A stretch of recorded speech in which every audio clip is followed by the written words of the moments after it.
listening to 91 Reasons, a journey into the twisted landscape of pop culture. Keep your hands and arms inside the podcast at all times. And now, the voice, Jeff Tucker.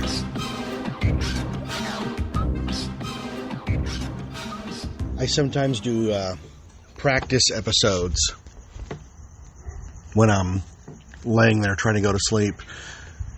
You ever notice that sleep is the only thing you have to pretend to do to actually do? You have to pretend to be asleep to fall asleep. It's a funny contradiction, isn't it? And sometimes I lay there for a while in the dark. I wear this sleep mask, and it's weird because it shoots air so fast. You'd think you'd put it on and you'd just be, you either have a sore throat or you could feel it, but sometimes you only feel it when the sealer in your nose breaks. You know, it's supposed to have this tight sealer on your nose, and when it breaks, you can hear the wind whistling. So it's funny how you can adapt. You know, I've adapted to sleeping with this thing, and sometimes I'll wake up and I'm actually holding it on my nose in my sleep, but it does keep me asleep. A year ago, I was not like this. A year ago, I never went to sleep. I slept maybe an hour, 2 hours a day. And I would, a night, and I would nod off sometimes and wake up, but you're never fully asleep. Even the doctor said, we've looked at your charts and you're never asleep. Which you think would be good, because I love to be productive. And when I was younger, like all of us, you know, sleep is amazing. Oh my God, I want to sleep all day. Sleep till noon. And you get older, you're like, oh, I want to wake up. I don't want to sleep. It's wasted time. There are things to be done. You know, my teenage daughter sleeps all day. It's amazing. She can go to bed at a reasonable hour and still sleep all day. Now, my excuse when I was 14, summer of 85, 86, because I'm, in the middle there, turning 14, 13, and then 14. I was up till 2 or 3 in the morning every night. I taped Letterman, I taped movies off TV, and I watched them on repeat, So sometimes when I lay there, I can do full episodes in my head. And a lot of times I'll wake up and they're gone. And I'll think, I know what the subject matter was. Because I had this idea I was going to do an episode about some of the toys I played with over the years and what they meant, and when I stopped playing with them and when they stopped being cool. And but when I woke up, I couldn't remember all the details of it. And I guess I should have wrote it down. But this one has stuck with me. It's because it's obviously more important. But I've talked on this show before about the relationship we have with our parents and how we are the center of our universe for years, for 2 decades almost or more, until our eyes open up and we're like, oh, my parents are people.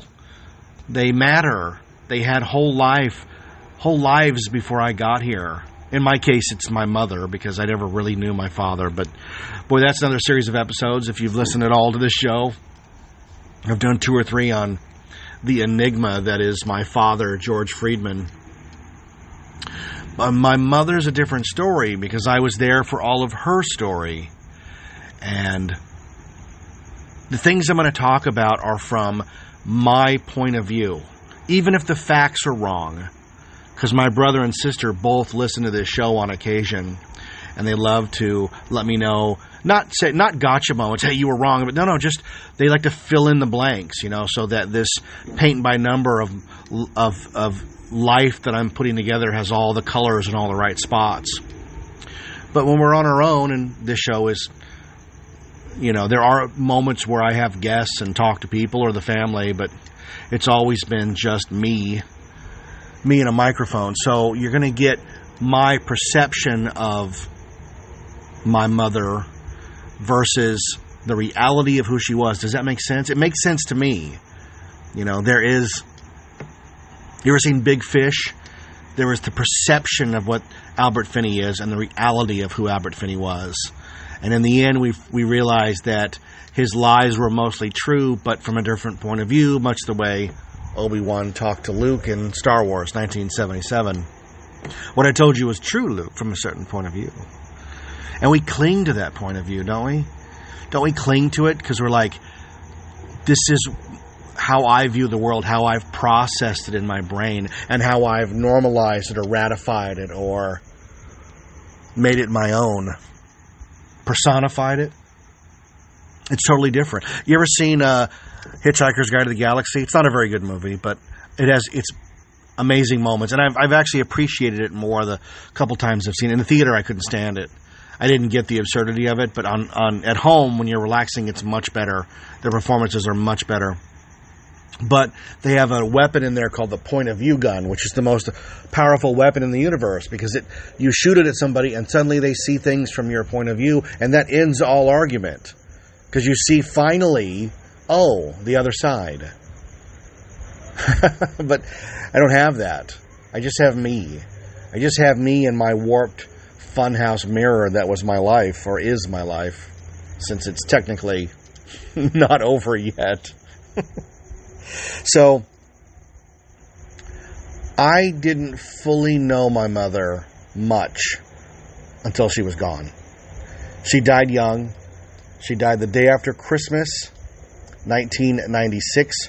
She was 54 years old, which, as I almost reach 48, astounds me. What if somebody came up to you and said, you have 6 years left? What are you going to do with them? You'd stop in your tracks.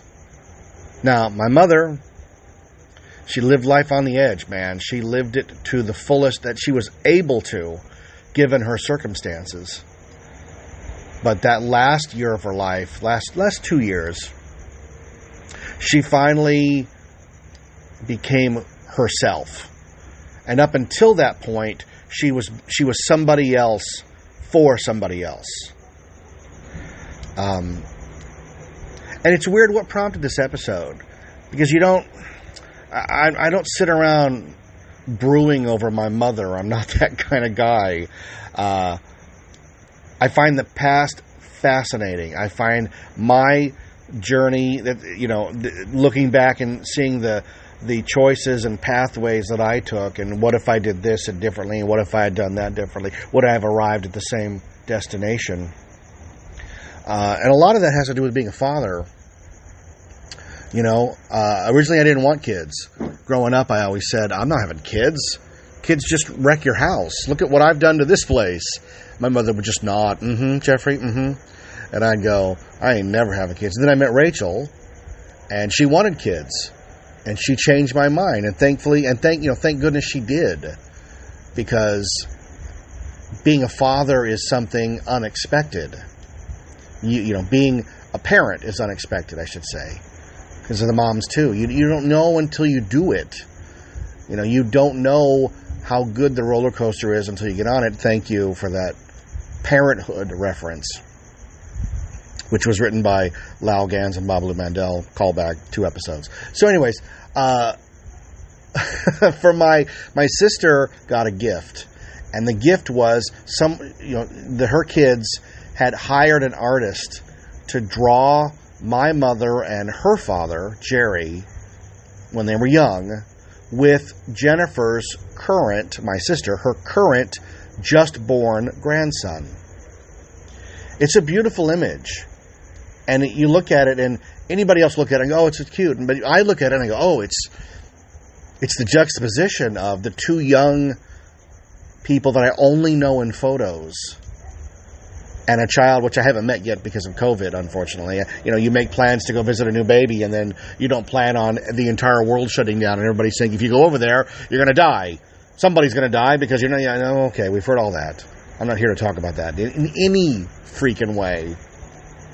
But seeing the image it's like a lightning bolt. Boom, it's different. Why is it different? Why does my brain register it as different? Well, because I know the baby through the pictures, but I know the people through the pictures and who they were later in life. And it's just so depressing that you don't really get to know your parents until later. And all that time is lost. One of the reoccurring themes on my show is math. I was always good at math. I always look forward to math. And you always say, well, how is it going to be? How am I going to apply that in my life? Well, I didn't become an architect like Mike Brady. But instead I apply it to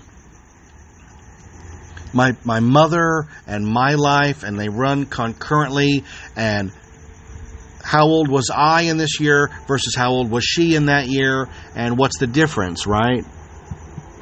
And I know I'm talking in circles, but remember, this episode was gifted to me by Morpheus right before sleep. So thank you, Lawrence Fishburne. So my mother was born in 1942, December 5th, 1942. That's Walt Disney's birthday. And she was born to her parents, Charles and Elfrida Athern. I'm trying to remember. I took a few notes, but nothing deep, because this is just a stream of consciousness episode. I don't know where I'm going with it, other than I need to talk about these things so that I can never talk about the beginning. Just to go, well, there's an episode. If you want to hear me talk about that, to my kids. So she's born in 42. She has 2 older sisters and an older brother. Now, the older brother I only met once in my entire life. He just was this vague figment. Her brother, Sonny. I never knew anything about him. I couldn't even... If you put pictures in front of me of a bunch of people and said, which one's your uncle, I'd have no idea. Now, her sisters, Sue and Rita, they're still alive. They're on Facebook. We knew them a lot. As kids, we were always going to Tennessee on these trips. And so we knew them very well, My Aunt Sue really loved me because our birthdays were close. And Aunt Rita was just this dynamo. She was always doing something amazing. And the two of them represented this other part of my mother's life that we didn't know, because they lived in Tennessee, we lived in California. And the miles, even though they don't seem far now because of social media, back then they were immeasurable.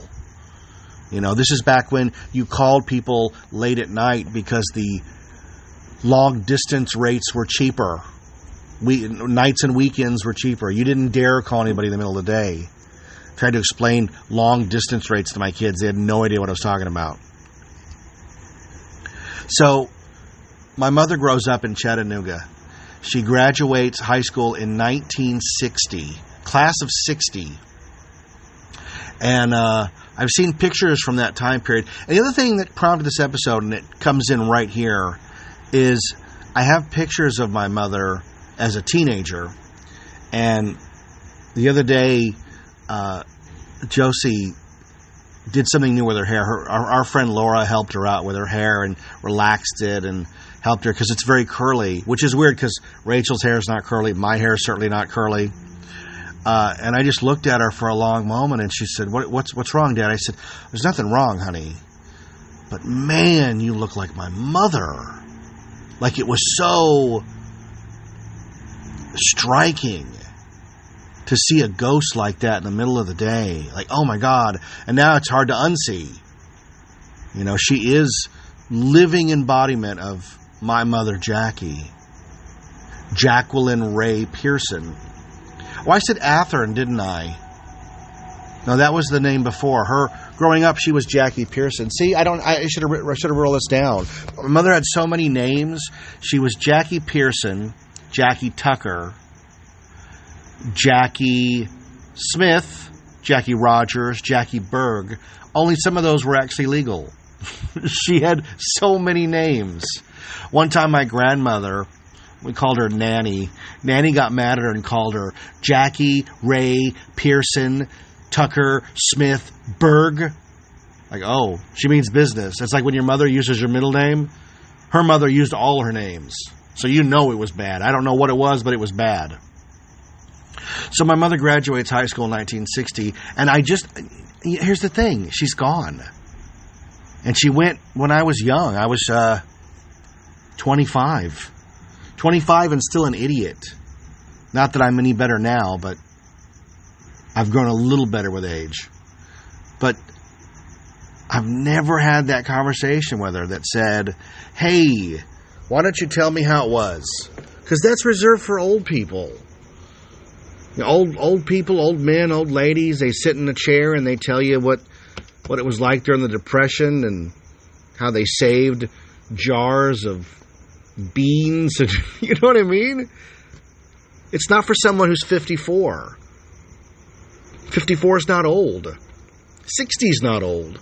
65 isn't even old anymore, the way people are living. But I never asked her any of those questions. So I have no answers. Just conjecture and, like I said at the beginning, perception. And the perception I have is she wanted out of Chattanooga in the worst way. Couldn't tell you why.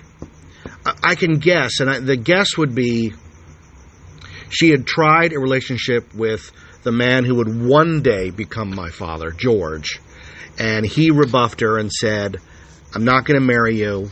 My mother won't allow me to marry you, and it's never going to happen, and you're too young anyway, so go live a life, and we'll meet up again some other time. So she did, and whether that story is true or not, I have no idea. I do know that she started dating a guy named James Tucker, and eventually they got married, and she got out of Chattanooga all the way to California. That's a pretty long distance, folks. I've got kids now that won't go to the grocery store without me.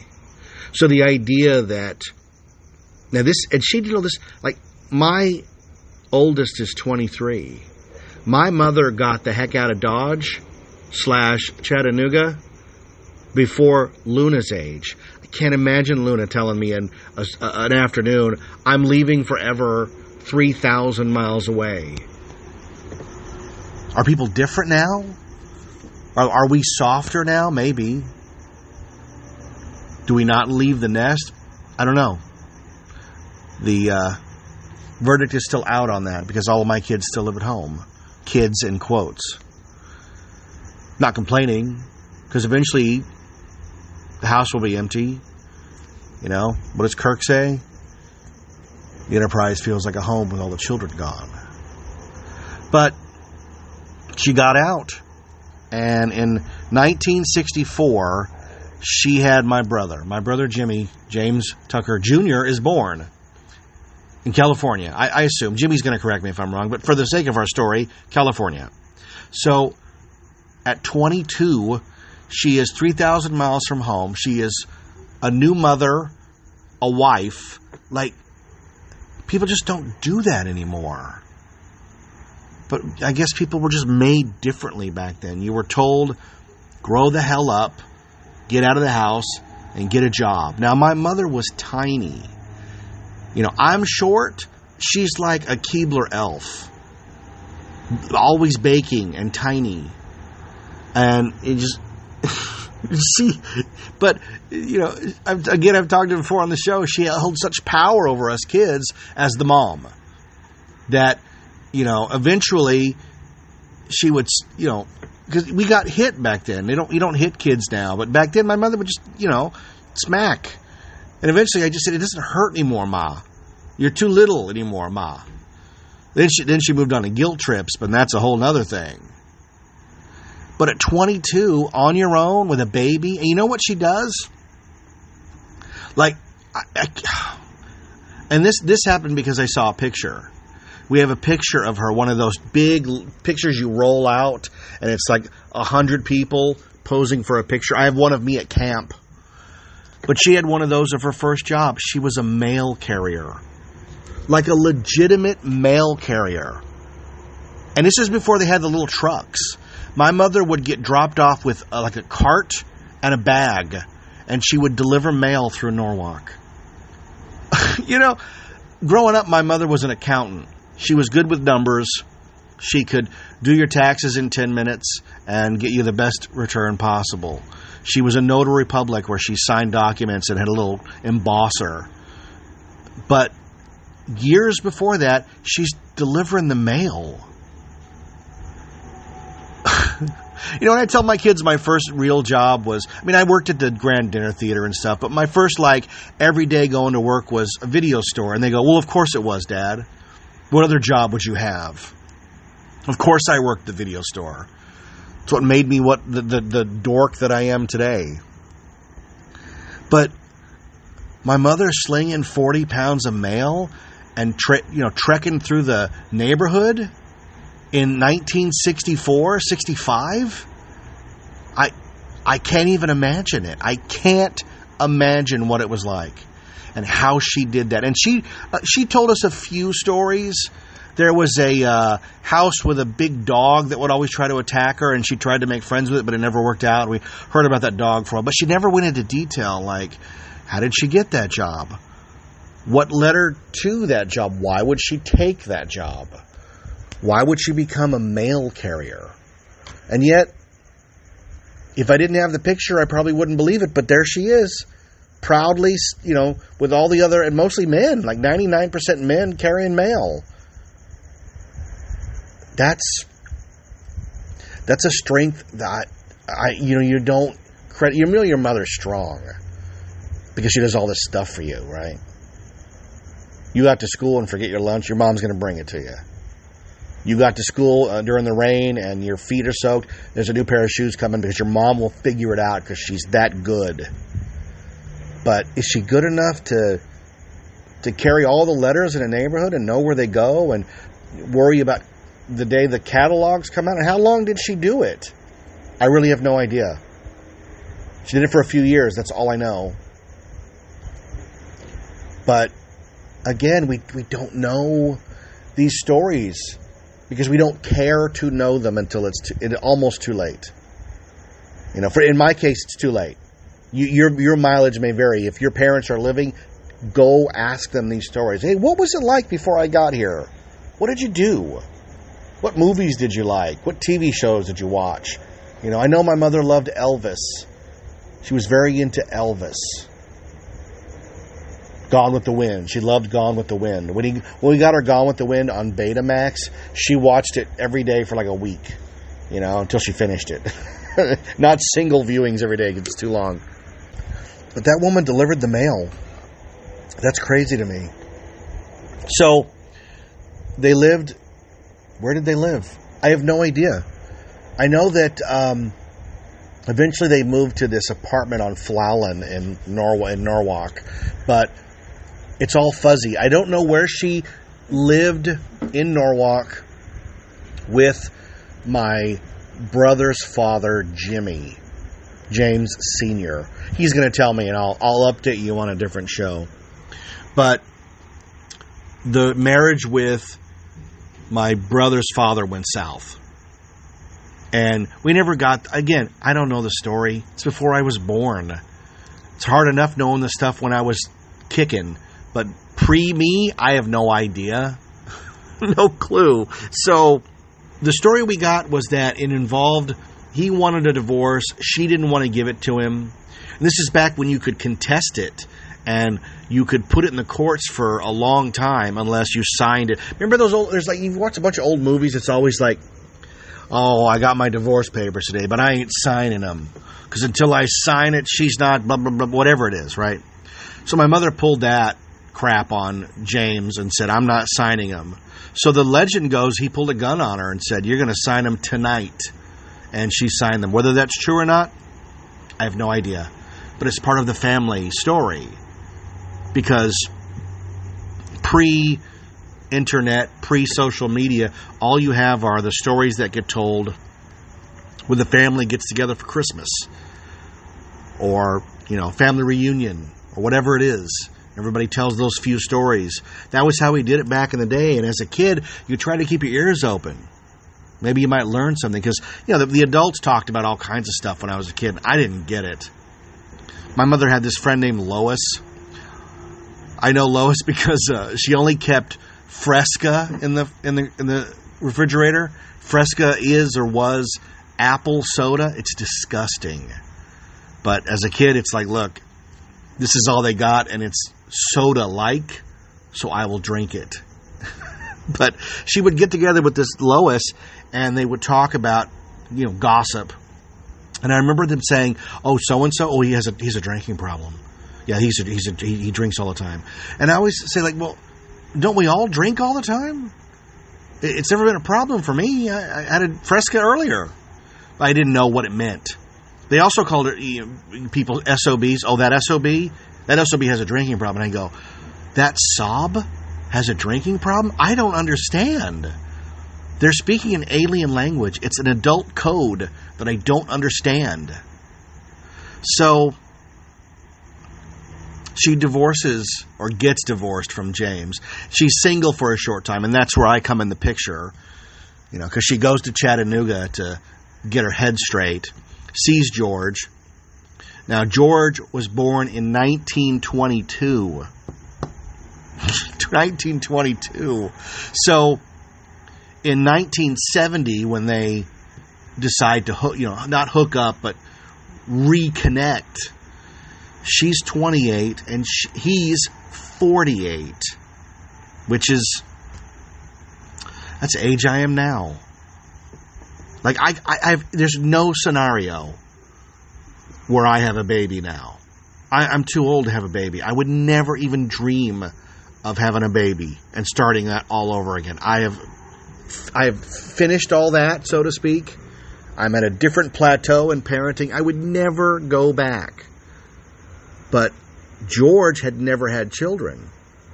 So when he reconnects with Mom, they decide to have this skiing trip where they're going to ski all weekend in Aspen. And he convinces her to go on this ski trip. Now, she paid for the trip. I have the letters. He didn't pay for, like, the plane ticket or anything. And it was one of those where you get on a big plane and then you land somewhere and you get on a little charter plane and you coast in on fumes and good intentions. But I have a couple of pictures from that Aspen trip. And my brother's there. He is 6 or 7. And my mom's there and she's 28, 29. I mean, think about your parents at that age. What was your mother like at 28? I know what Rachel was like at 28. We had kids. At age 28, our oldest was 2. So we were parents at that age. But they have no concept of that.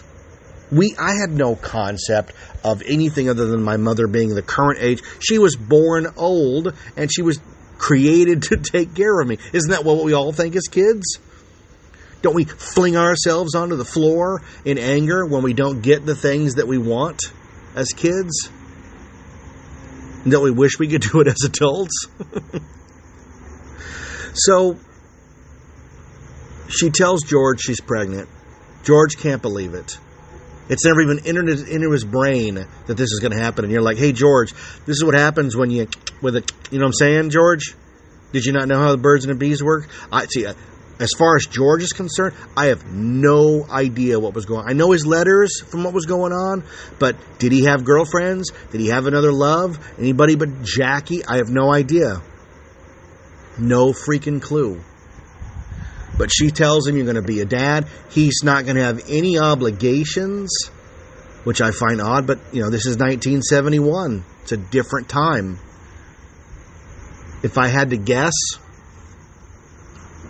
and again, just guessing, when she realized George wasn't going to marry her, that even though she's going to have his kid, George is not going to do that marriage thing. She has pined for him, wanted him, now she's had him, and she thinks he's going to be a parent. Maybe zero. He's not even going to be involved in my life other than letters and a few packages and some checks. I don't blame him for it. I don't have any, animosity towards George. Everybody takes their own path. I'm glad they had that weekend together. Otherwise, I'm not here. We are the culmination of a million days into one. And on that day, September 10th, 1971, there I am. Now, I'm early, and I'm tiny, and I don't go home. I was born without fingernails, toenails, eyebrows, nothing. I look like an alien. The pictures, my baby pictures look like something that's going to eventually mutate and take over the world. And the jury's still out on that. They put me in an incubator I had tape over my eyes. I have my bracelet I wore, and I can almost wear it as a ring. And they said, it's probably not going to make it. So, enjoy the days you have with him. And I have pictures of my mother holding me in the hospital, gowned up, gloves. I was in one of those things where you have to put your hands in the gloves to even touch the baby at some point. Like Homer Simpson with the nuclear rods. But I lived for God's sake. But my mother must have seen, like, George is not coming through on this. This is not going to happen. So she finds somebody else. And she finds Jerry, who is my sister's father. Jennifer was born in 1973. I think they were married in 72. So the math might be a little fuzzy on whether she was pregnant or not when they got married. I don't know, because I don't know all the details. My sister might. But I'm sure Jerry must have known, like, that. Well, that's not my kid. When I met you, you got a baby, so that one's not mine, and he's really young. But let's date. Oh, you're going to have a baby. Oh, a daughter. I have a daughter. And good for that, because I think having a daughter settled Jerry down for a while. Because Jerry was a wild man with a motorcycle and a drinking problem. Now, he wasn't an angry drunk. He didn't bring it home and get mad. At least not that I knew. I never saw that. And later in life when I reconciled, I never had any problems with Jerry. As far as I was concerned, when I finally knew what was, because he's not my dad. I was told James Tucker Sr. was my dad, which is ridiculous because my brother and I really don't look alike. He has dark hair. I don't have that black hair. You could look at all three of my mother's kids and go, oh, there's three dads here.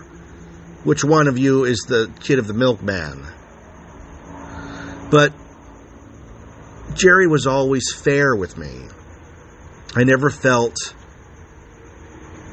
as though he favored Jennifer over me. Now, I'm sure he did, because that's his little girl. And who could blame a guy for that? Because I'm just some kid. I have no dad. Jimmy's got a dad. Jimmy's going to his dad's house on the weekends. I remember it vividly. This car would pull up and Jimmy would get in. Sometimes he wanted to go, sometimes he didn't. At the times he didn't want to go, a man would get out of the car, grab him, and pull him into the car. Sometimes I was like, is he ever going to take me? Because I don't want to go. If that's my dad, I'm not interested in going. Oh, he's not my dad. Well, that works out even better. But Jerry's not my dad. So who's my dad? Because there's no third guy around here.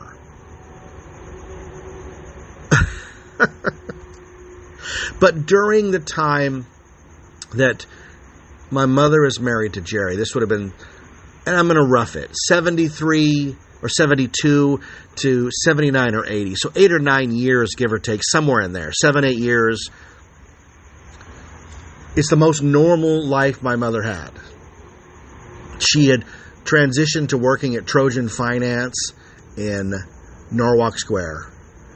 And that's where growing up, that's where she worked. And I always went there, and they would give me a pad of paper to draw pictures on, and sometimes they had stickers that I would use. I mean, when you're a kid, it doesn't matter what the sticker is as long as it sticks. And they would sometimes give us these dumb stickers, but they stuck to the paper, so let's use them. Trojan Finance had a counter, and then had these little booths where you could sit in and like go over your financial records with the person that was helping you at Trojan Finance. She worked for this guy, Roy Neblett. And this woman, Ruth, worked with her, and Ruth collected elephants and always had Waverly crackers in her desk. So I always remember when I go there, they'd give us crackers. And I haven't thought about this stuff in years. I mean, why would you? You just jettison. Why would you know the name of your mother's boss? At a place she stopped working around 84? I don't know. Because I collect Back to the Future stuff and toys and movies. And I also collect random freaking thoughts. And I just keep them. And they're vivid. Vivid as all. You know, one time there was another guy that worked there named Bob. I don't know his last name, but Bob had a pool at his house. One time we went to Bob's house and swam all day. Remember it like it was yesterday. The pool, the snacks, the wooden monkey that was hanging on the wall on a net that he gave me because I wouldn't stop talking about it. And he's like, just take the monkey, kid. I had that monkey for years. And I see ones that look like it sometimes at the swap meet, and I go, I should buy that monkey. But I don't know, what am I going to do? It's not the monkey. It's a monkey. But the years with Jerry were normal. You know, she got that nice job, office job. She's not lugging mail everywhere. She's running numbers. You know, imagine with the little green visor and the adding machine that you crank. Shink, shink, you know. But with Jerry, they joined a church. The Methodist Church in Norwalk, Christ United Methodist Church on Pioneer, the one that looks like organ music unfurling. It's a beautiful building. My brother got married there. My sister got married there. I didn't get married there. By the time I got married, they'd moved churches, and we got married at home anyways. But she's going to church. She was active in the Masonic Lodge. And the female part of that is Eastern Star. And my mother ended up being the Grand Worthy Matron, which is the highest you can go. And she's like running the place. And I probably could have joined and gone pretty far on it. But by the time they wanted me to join and become a Freemason, this is going to sound crazy, but we are who we are. To be a Freemason, one of the first things is you had to pledge your life to God. And at the time I was like, I'm not religious anymore, so I can't really do that. Mom was like, you could fake it. I go, that wouldn't be fair, would it? If I faked being religious to get into a club, that kind of negates the religious part, doesn't it? What did Groucho Marx say? I would never join a club that would have someone like me as a member. So I didn't become a Freemason, and I could have. But my sister and I spent so many nights out. Like, a lot of kids spend their days, at home watching TV all night. And I certainly had enough of that.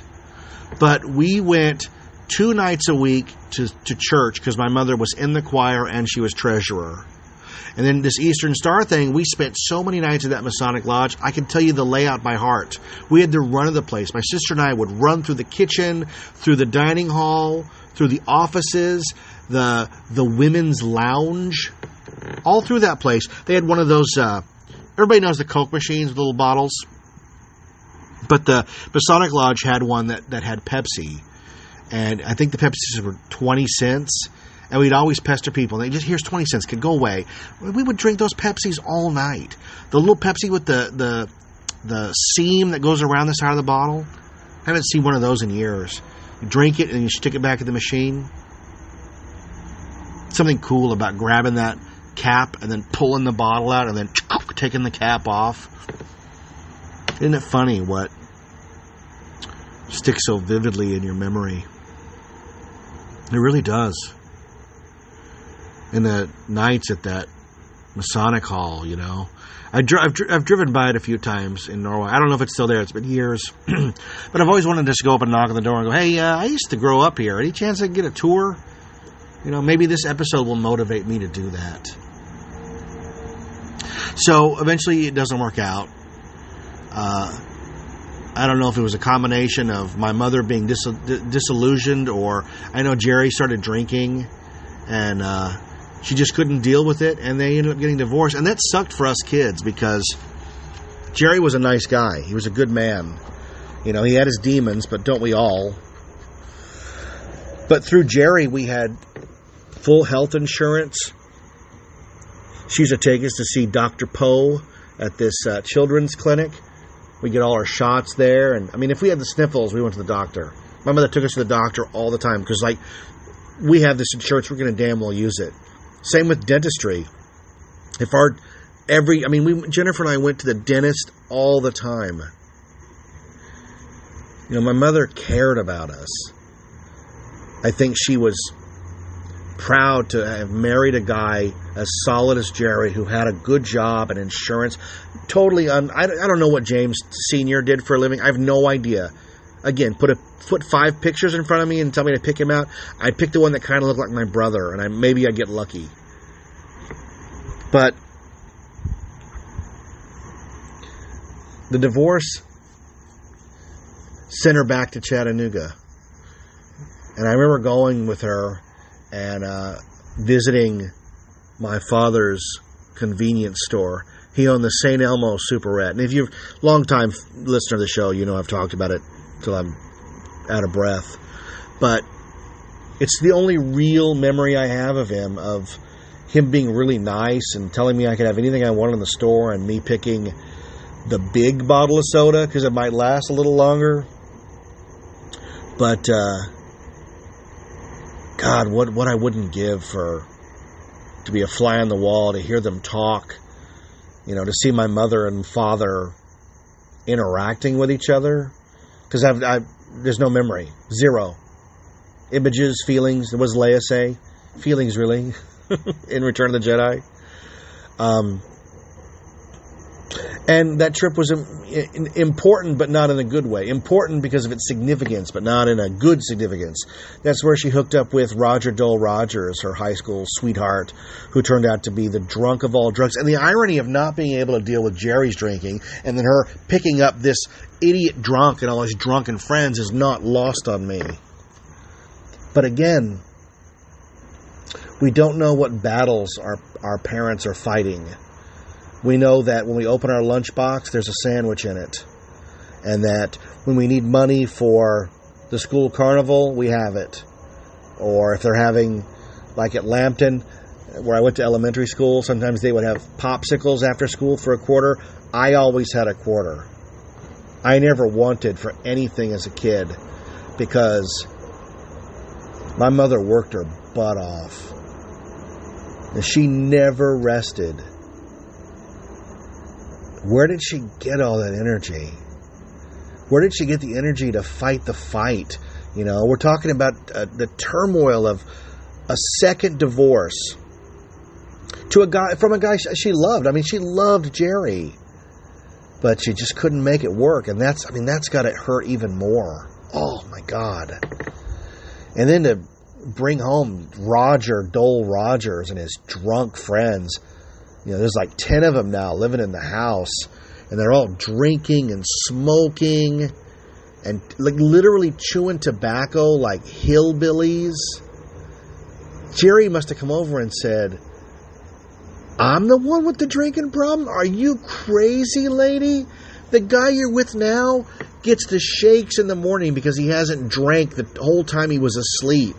And he has to drink wine in the morning to even himself out." That's the period I'd love to know. But you don't think to ask those questions of your parents. You're too busy trying to get an A on your book report, or win the science fair, or go see Return of the Jedi on opening weekend. But she had these idiots.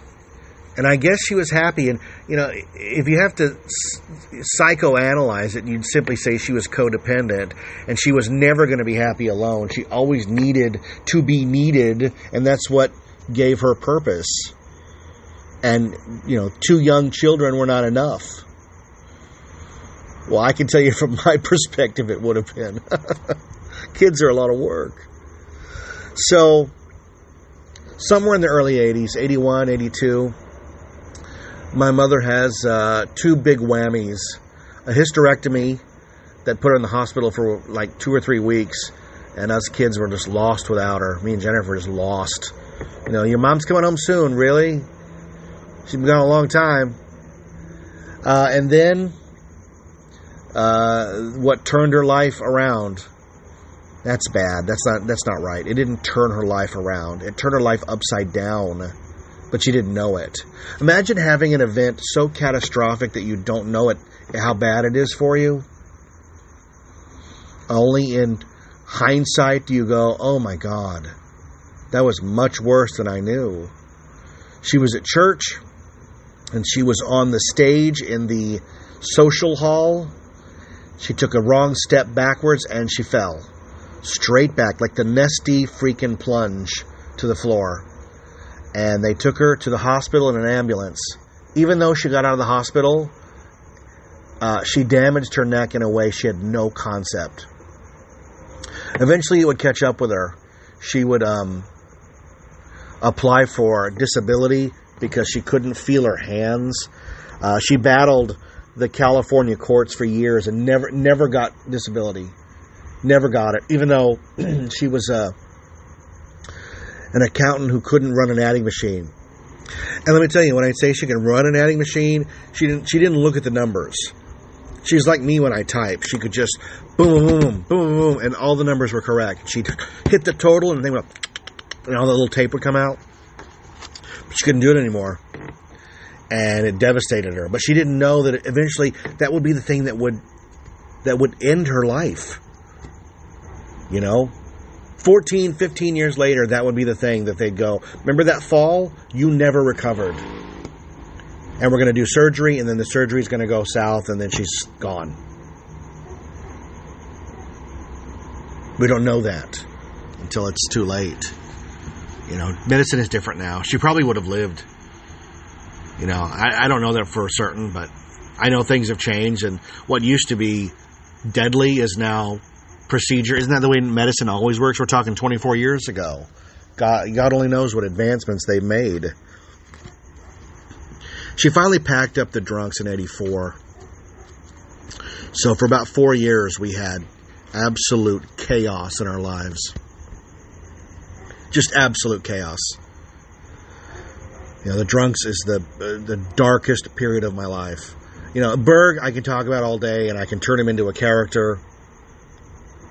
But in the end, I discovered, after interviewing Berg right before he passed away, was that he loved my mother. So I can make all the jokes, and I can tell you that he was awful to me, which he was.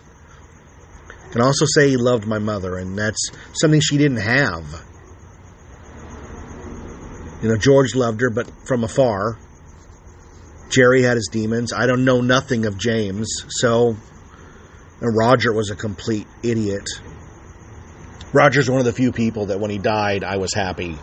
And that's rough. I know that's rough saying, but he was a complete degenerate drunk, and he offered nothing to the world. And when he died, the birds chirped and said thank you. And then close for all of his friends. GW, Hubcap, Charlie, Terry, Skeeter, Randy, Otis. Oh my God. Oh my God, I lived through that. That's my Vietnam, so to speak, right? That guy liked to lean on you. And lean on you meant he would lay on top of you. So sometimes you would wake up with a drunken man on top of you, and you couldn't get him off. And you just had to lay there until he decided whatever he was doing was over. I'm going to lean on him. And I go, no, please don't lean on me. I'm going to lean on him, mama. And you're like, okay, now I'm being crushed by a drunk. And if I had to guess, the reason I have a touch of claustrophobia is from that man and him leaning on me. And the feeling of being crushed, being smothered like a boa constrictor that smells of Port Gallo wine. Man. So the drunks got shuffled off back to Tennessee on a bus. Thank God in Greyhound he's gone, my mother would sing. She didn't mean it. He was gone 2 or 3 times before he was gone forever. He went back one time and finally died. Then Berg came into our lives. You guys know the Berg stories, but we're not talking. He's not going to enter into this at all. It's more about her. And in 1985, she's 43. 43. Where was I at 43? Where were you at 43? When you apply math to it and you extrapolate how old your parents were in certain ages, like I graduated high school in 1989. My mother's 47. You know, Austin is kind of almost in that same exact time frame for me. You know, and I wonder, like, how did she perceive me? How did she look at me? When she looked at me, what did she see? You know? When I graduated high school, I didn't know what I wanted to be. I had no ambition. Something in entertainment. Oh, I want to be a writer. Oh, yeah, do you write? I write plays every once in a while. I wrote a play for high school. But are you doing anything for it? Well, I don't know. Give me time. I'll figure it out. I find all that stuff fascinating. You know, by 1989, Roger Dole Rogers is dead, and George died by a gunshot in 1986. I don't think Mom ever recovered from George being killed. I think it hurt her in a deep way that few things can. You know, she was sad. You know, life is full of tragedies. The worst I'd ever seen my mother sad was when Elvis died. The day Elvis died was the same day that our cat got hit by a car. So my mother was a wreck all the way around. Joshua the cat was hit by a car, and Elvis died. 1977. But when she came to me and told me George had died, she was bad. She was devastated. You know, she had to go back for the funeral. She wasn't going to miss it for the world. I didn't go. I think I was doing a play. And it didn't seem important to me. Because, again, when you're a stupid kid, that's what you are. You're a stupid kid. You know? Only the youth are allowed that level of stupidity. We forgive them. They're just kids. What do they know? Then you get older and you go, oh my God. I blew it. I had every opportunity and I didn't do it. Ain't that the message of this show, man? You have every opportunity to do it until you don't have it anymore. And when you don't have it, you really don't have it. We just watched the short video we have of our wedding the other night. Our kids had never seen it. Trying to instill in them that we existed before they got here. It's a tough road. It's a tough road because their brains just can't handle it. Mine couldn't handle it, so they are forgiven for that. My kids are listening. You are forgiven for that. Eventually you wake up like Snow White. Oh, I had no idea. I've been asleep this whole time. Doesn't it suck that for half our lives we don't pay attention to our parents until they're these older people? You know, I wish my mother had lived so that I could respect her as an older person. Although I know she would have been a terrible old person. She would complain all day. This hurts, that hurts. Get me some sweet tea. I'll buy if you fly to go get McDonald's or In-N-Out or what I wouldn't give for just one of those. You know, just one day. You don't get it. And you don't know. And the journey that she took from 1942 to 1996 is... Now, my mother was cremated and her ashes were spread all over Chattanooga. But if she had a headstone, it would say 1942-1996. And the birth and the date are great, but it's that little dash in the middle where all the action is. You exist in that dash. Everything that you are, accomplished, can be, could be, would be, was, in that little dash. What an important little dash. And it's such an afterthought on the tombstone. When were they born? When did they die? But when did they live? And that's the little dash.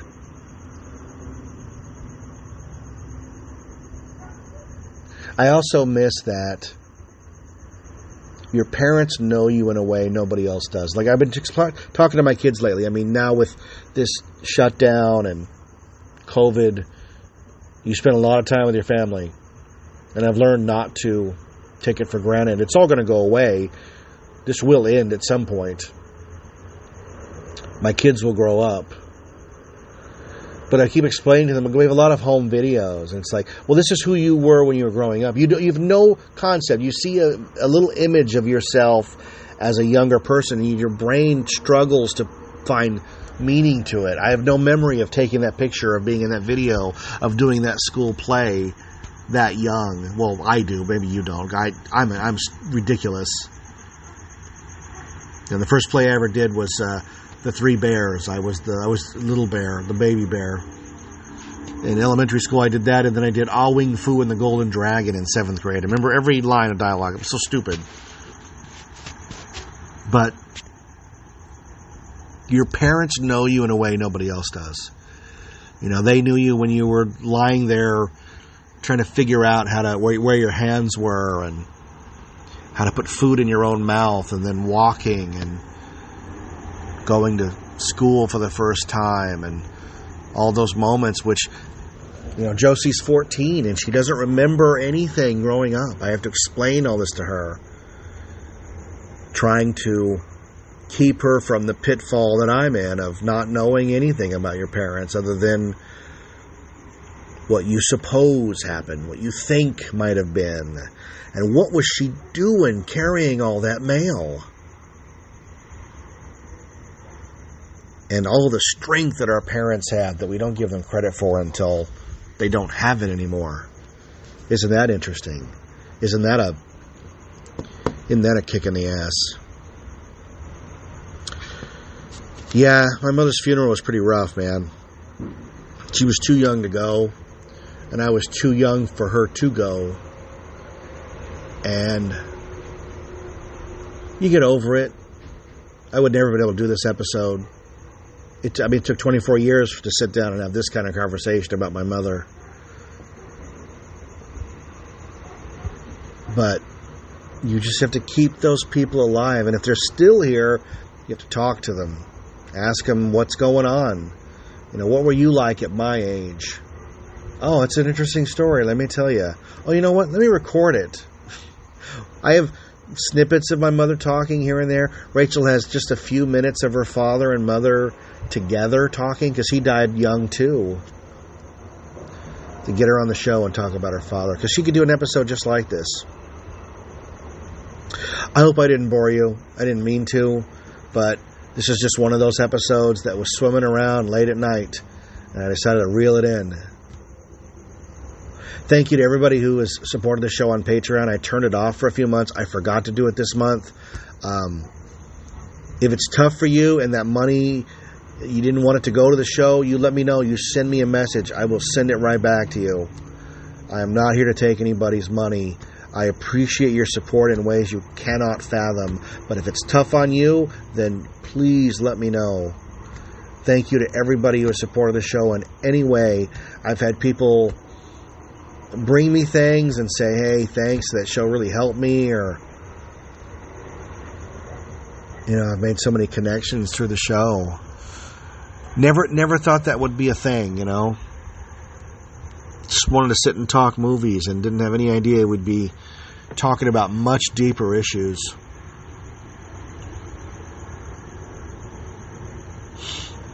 I'd give anything. I mean, just a day. You don't get it. You ever see AI where Haley Joel Osment gets one perfect day with his mom, like 4,000 years in the future? Because they can do that. Why is it just a day? Why would they take it away from that poor robot kid? Anywho, I am Jeff, and I'm still in the dash. And there's no end date, thank God. Thanks for listening to this episode, and stay safe out there. Be kind to each other. And don't wait till it's too late. This is 91 Reasons.